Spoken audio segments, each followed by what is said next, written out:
परम धर्म में अंतर क्या है?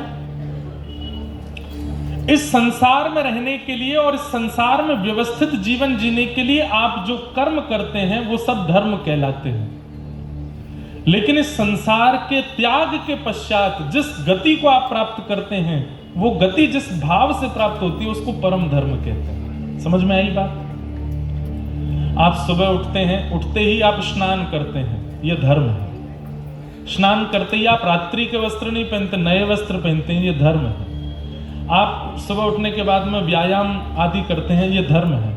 बाल भोग पाते हैं, यह धर्म है। माता पिता के चरण छूते हैं, यह धर्म है।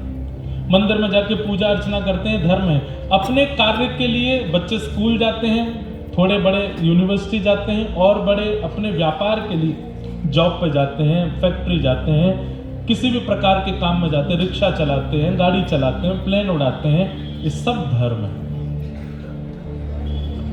जहां पर आप व्यवस्थित होकर के अपना जीवन इस संसार में जी रहे हो, 2 समय की रोटी पाने के लिए, धन कमाने के लिए, परिवार चलाने के लिए जो भी व्यवस्थित होकर कर्म कर रहे हो, वो सब धर्म कहलाता है।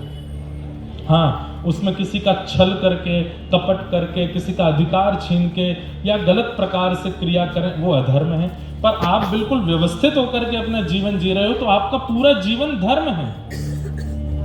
पर इस संसार में रहने के लिए और यहां तक की सीमा पर व्यवस्थित होने के लिए जो कर्म, वो धर्म है। पर भगवत प्राप्ति के लिए जो आप कर्म करते हो, वो परम धर्म है। श्रीमद् भागवत जी परम धर्म सिखाती है।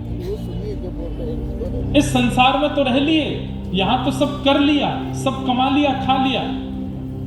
ठाकुर जी ने श्रीमद् भगवत गीता के माध्यम से धर्म और परम धर्म दोनों बातें बताई हैं। संसार में कैसे रहना और मेरी प्राप्ति कैसे करनी। पर श्रीमद् भागवत तो केवल परम धर्म का उपदेश देती है। भगवत प्राप्ति कैसे, भगवत सन्निधि कैसे प्राप्त हो, कथा आप लोग सुन रहे हैं, ये धर्म नहीं है, ये परम धर्म है। यहां जो आप लोग बैठ करके ये पूरा प्रसंग श्रवण कर रहे हैं, ये धर्म का स्वरूप नहीं है। क्योंकि यहां आप जीवन जीने की कला नहीं सीख रहे हो, यहां भगवत प्राप्ति की कला सीख रहे हो। जीवन जीने की कला बीच बीच में हम वो भी बताते हैं, बीच बीच में आचार्य